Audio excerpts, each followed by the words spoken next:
कह हनुमंत विपति प्रभु सोई। कह हनुमंत विपति प्रभु सोई। कह हनुमंत विपति प्रभु सोई। कह हनुमंत विपति प्रभु सोई।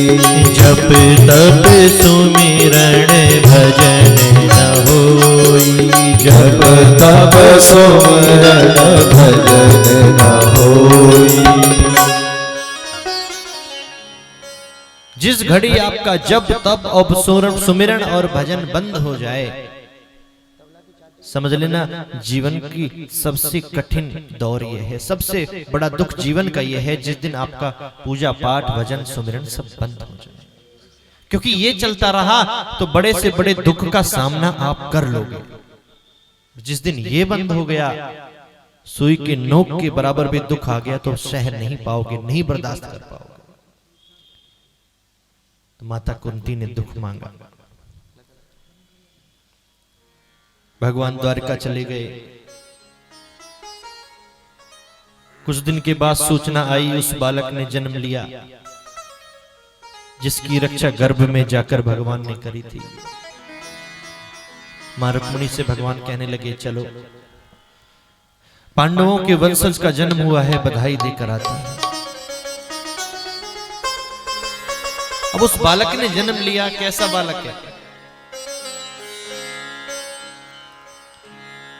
पांडव बड़े प्रसन्न हैं, उत्सव मना रहे हैं। बालक है कि चारों ओर अपनी नेत्रों को दौड़ा रहा है, उसे कोई प्रसन्नता नहीं हो रही। क्यों? उसकी नजरें तो उससे ढूंढ रही हैं कि जिसकी कृपा से उसकी रक्षा हुई है और उसे ये जन्म मिला है। और जैसे ही मेरे गोविंद का आगमन हुआ, उस बालक की नजर भगवान पे पड़ी, देखता ही रह गया। और भगवान ने उठाकर जब उसे अपने अंक से लगा लिया, तब जाके खिलखिला के वो बालक हंसा। उस बालक का नाम हुआ परीक्षित। खूब उत्सव मना। रात्रि के समय मेरे गोविंद उत्सव के बाद धर्मराज युधिष्ठिर के कक्ष में गए। जाकर देखा कि अपनी गद्दी पर विराजमान होकर युधिष्ठिर जी रो रहे हैं। क्या बात है? अब तो आपका वंशज भी आ गया है, राजा बन गए हो, रोते क्यों हो? क्या बताऊं केशव,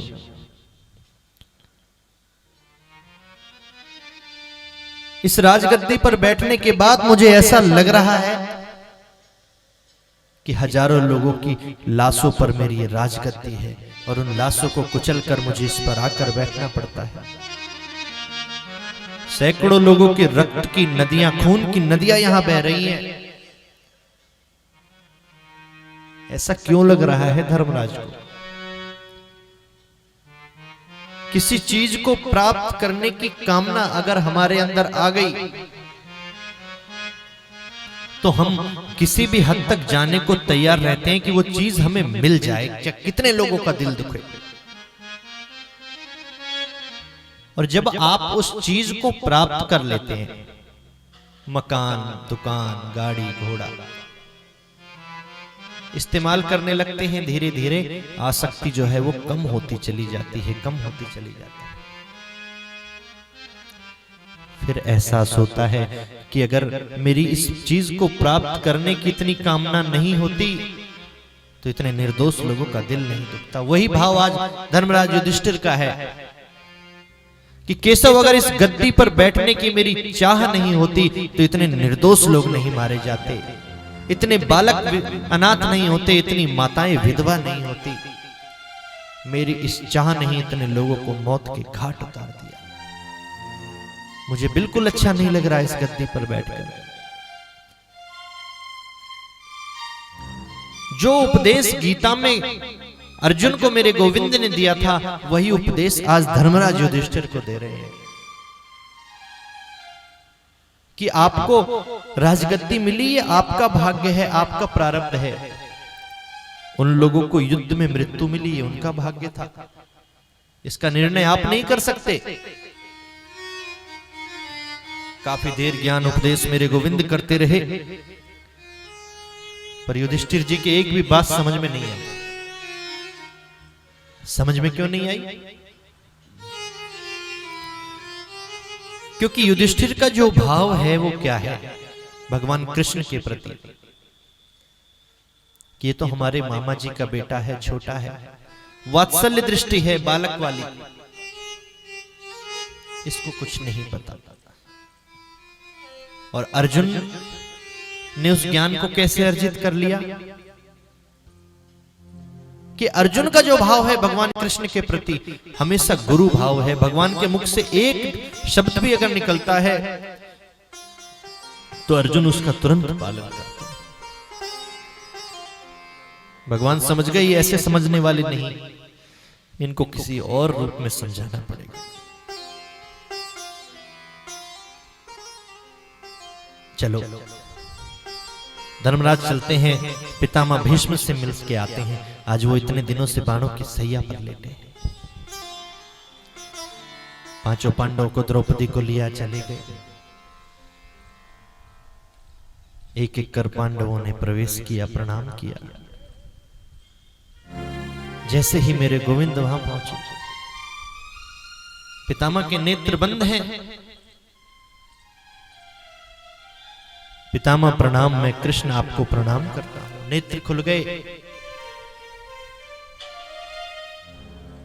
कान सजल हो गए। नेत्रों में गोविंद से वार्ता प्रारंभ हो गई। बड़ा समय लगा दिया प्रभु, आज 54 दिन से बाणों की सैया पर लिटा रखा है। हर पल यही इंतजार रहता है कि कब आप आओ, कब आप आओ। और आ गए हो तो ये बता दो। मुख से नहीं कह रहे हैं कुछ, बस नेत्रों ही नेत्रों में बात कि मेरी मुक्ति करने आए हो, मेरी गति करने आए हो, या आज भी किसी और कार्य से आए हो।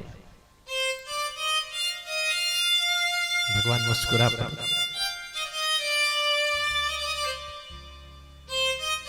पितामह ये आपके बालक पांडव राजा बन गए हैं, युधिष्ठिर जी राजगद्दी पे विराजमान हैं। मैं चाहता हूं कि आपके इतने लंबे जीवन काल का जो अनुभव रहा, उस अनुभव का कुछ ज्ञान उपदेश आप इन बालकों को करा दें, ताकि राजपाट अच्छे से चला सके। दूसरे रूप में भगवान पितामह के अंदर प्रवेश कर गए कि जो युधिष्ठिर को समझाना था वो पितामह के रूप में समझाऊंगा तो समझ में आ जाएगा। भीष्म पितामह कहते हैं मैं ज्ञान उपदेश दे दूं।